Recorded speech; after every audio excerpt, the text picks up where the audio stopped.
एक तो शाह है और एक बादशाह है, दोनों में फर्क है। शाह सुल्तान को कहते हैं, बादशाह सुल्तान बनाने वाले को कहते हैं। ये वक्त की जब बात की जा रही है तो वक्त का अंदाजा नहीं होता। मैं किसकी बात कर रहा हूं? वक्त की बात। वक्त कौन है? रसूलुल्लाह की ज़ात। और इसी को कुरान कहता है वद्दुहा, कभी वल्लैल और कभी वल अस्र।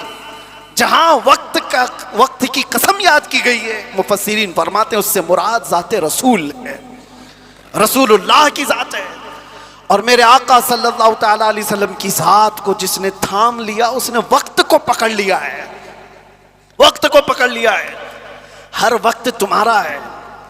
और एक बात ये भी, जो हुजूर की गुलामी में आया उसने वक्त को ऐसा पकड़ा है कि बुढ़ापा कभी नहीं आता उसका। वो हर जमाने का जवान है, हर जमाने का जवान है। इसीलिए जिन औलिया कामिलीन को हम सुनते हैं, हमारी तसव्वुर में ऐसा आता है, इमाम हुसैन का जब जिक्र करते हो, इमाम हुसैन का जब जिक्र करते हैं, सच बताना मेरा अपना भी मुशाहिदा, करबला की दास्तानें सुनते हैं तो ऐसा लगता है एक वो हसीन जवान जो करबला के मैदान में डटकर मुकाबला कर रहा है। पूरा तसव्वुर तो यही रहता है करबला का वाक़या सुनने के वक्त, लेकिन पढ़ने के बाद पता चलता है कि उनकी उम्र तो 56 साल की थी। गौसे पाक का तज़किरा आता है तो शक्ल शबाद तसव्वुर में ऐसी आती है किसी हसीन जवान की। गरीब नवाज का तज़किरा आता है तो किसी हसीन जवान की। इसलिए मेरे अजीजों कि ये रसूलुल्लाह की ज़ात से ऐसे वाबस्ता लोग हैं कि वो हर जमाने के जवान हैं, हर जमाने के जवान हैं।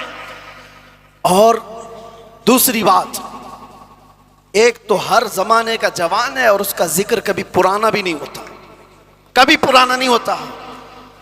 आप बरसों से मस्जिदों में आ रहे हैं, अभी मैं अगर आपके सामने पढ़ूं मुस्तफ़ा जाने रहमत पे लाखों सलाम, शमे बज़ में हिदायत पे, आज भी पढ़े जाते हैं, हमने हजारों बार सुना होगा, लेकिन ये सलाम कभी पुराना नहीं लगता, कभी पुराना।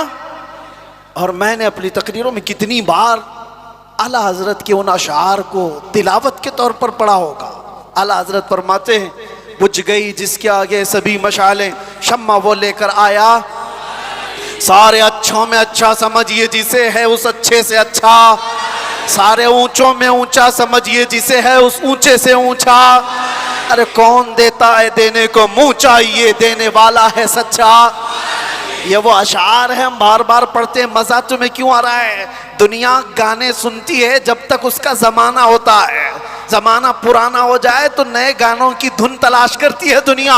लेकिन बारगाह मुस्तफ़ा की मदह सराई ऐसी है, अभी मैं अगर कहूँ वो अहसनु मिन कलम तरक़त आइनी व अजमलु मिन कलम तलिदिन निसाउ खुलिक़त मुबर्रअम मिन कुल्लि ऐबिन कअन्नका क़द खुलिक़त कमा तशाउ। अरबी के अशार है। किसने कहा था? हस्सान बिन साबित ने। कब कहा था? 1400 साल पहले। क्या कहा था? या रसूल अल्लाह, आपसे ज्यादा हुस्न वाला मेरी आंखों ने देखा ही नहीं। सुभान अल्लाह। देखा नहीं, हो सकता है कहीं होगा, तुमने नहीं देखा। सवाल ये है ना, तुमने नहीं देखा होगा, कहीं और होगा। दूसरे शेर में हस्सान बिन साबित ने कहा, वाजमलु मिन कलम तलिदिन निसाउ, ऐसा नहीं कि मैंने नहीं देखा, आपसे ज्यादा हुस्न वाला किसी माँ ने जना ही नहीं। सुभान अल्लाह। यह अशार पुराने लगते हैं, बार बार पढ़े जाते हैं। बलगल उला बिकमालिही कशफत दुजा बिजमालिही हसनत जमीउ खिसालिही सल्लु अलैहि। जो मदह सराई किया मेरे आका की, उसने वक्त की नब्ज को पकड़ा है, वक्त को थाम लिया है। और वक्त हर जमाने का उसका है, उसका वक्त है। अगर कोई हमसे आकर के पूछे गरीब नवाज का कौन सा वक्त था, हम कहेंगे नादान, 800 साल पहले नहीं, अभी उनका ही वक्त है। सुभान अल्लाह। है या नहीं? आज भी उनका ही वक्त है। कोई अगर कहे 800 साल पहले के थे, 700 साल पहले के थे, नहीं, वो राजे महाराजाओं की तारीख में कहा जाता है इतने पहले के थे। गरीब नवाज तो आज भी हैं। इसीलिए करबला के वाक़े को समेटते हुए एक शेर जो मशहूर है फारसी का, क्या कहा जाता है? शाह अस्त हुसैन, फारसी आती है? नहीं आती, लेकिन शेर याद है। शाह अस्त हुसैन का मतलब क्या है? फारसी में समझा देता हूं। फारसी में अस्त और बूध दो लफ्ज हैं। अस्त का मतलब है, बूध का मतलब था। समझ में आ रहा है? अस्त का मतलब है और बूध का मतलब, शेर देखो आप, शाह अस्त हुसैन, बादशाह है हुसैन। या ये कहा जा सकता था शाह बूद हुसैन, बादशाह था हुसैन? नहीं, वो बादशाह कोई और था होगा, लेकिन हुसैन बादशाह। शाह अस्त हुसैन, बादशाह। अस्त का लफ्ज आया है। शेर कहने वाले ने यही कहा कि बादशाह है। एक तो शाह है और एक बादशाह है, दोनों में फर्क है। शाह सुल्तान को कहते हैं, बादशाह सुल्तान बनाने वाले को कहते हैं। दोनों है हुसैन। अस्त का लफ्ज बता रहा है कि वो हमेशा, उस हर जमाना उसका है, हर वक्त उसका है। जो बात मेरे मुस्तफ़ा की किया, जो वक्त को थाम लिया, हर जमाना उसका, हर वक्त उसका। इसलिए तुम इस नुक्ते को समझ जाओ। और इसीलिए आखिर में मैं ये कहूँगा, आला हजरत ने जाते जाते हमें ये समझाया था, जो इस नुक्ते को समझ जाएगा। एक गारंटी आपको बताता हूँ, एक गारंटी। बहुत सारे मुसलमानों को ये तो खौफ होना ही चाहिए। आज हम हैं, अल्लाह ने हिदायत पर रखा, मौत का क्या पता कि किस हालत में आएगी। जाएंगे दुनिया से, ईमान होगा, इस्लाम होगा या नहीं होगा, क्या पता। कोई गारंटी लेगा किसी की? कोई नहीं, किसी की कोई गारंटी नहीं। औलिया इकराम इस बात से डरते भी थे, आखिरी वक्त कैसा आएगा पता नहीं।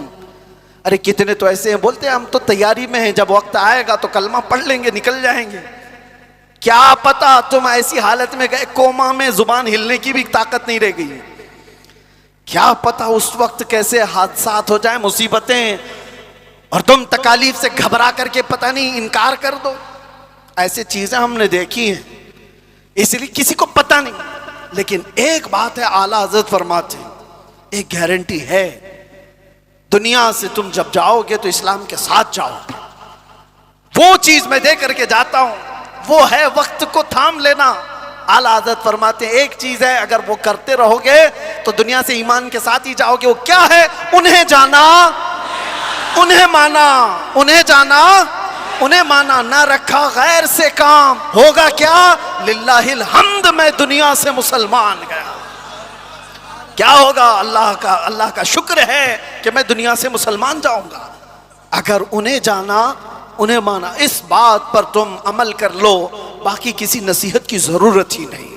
तुम अपनी जिंदगी को ऐसी गुजारो मेरे अजीजों, कल की सुबह आने से पहले ये ख्याल करो कि मेरी सुबह ऐसी हो कि जिसे देखकर मेरे आका मुस्कुराए, मेरे आका को खुशी हो। हर हफ्ता मेरे अमाल की खबर फरिश्ते मेरे आका की बारगाह में पहुंचाते। मैं इस हफ्ते ऐसे अमल करूं कि फरिश्ते जब मेरे अमाल की खबर बारगाह मुस्तफ़ा में पेश कर रहे हों तो आका देख करके मुस्कुराएं कि मेरा गुलाम खुशियों के अमाल कर रहा है।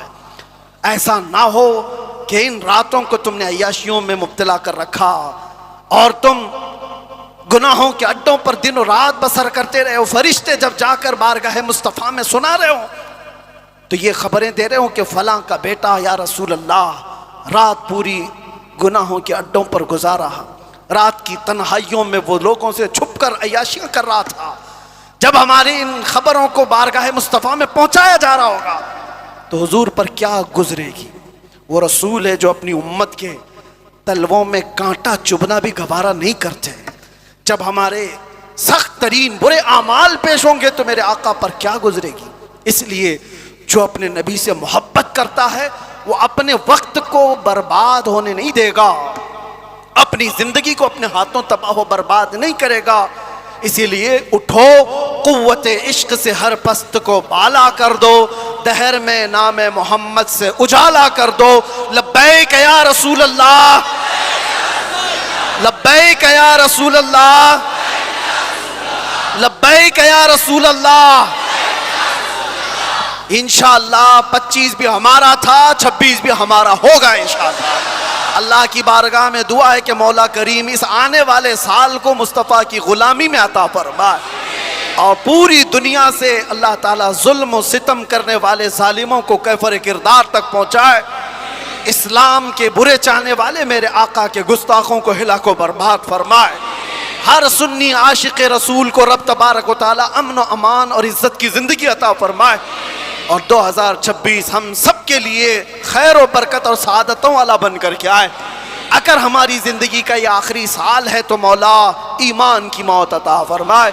व आखिर दावाना अनिल हम्दुलिल्लाहि रब्बिल आलमीन। जिक्र होगा, दुआ होगी, आप हजरात बैठ जाएं। पीछे जो खड़े थे अब आपके बैठने का वक्त आ चुका।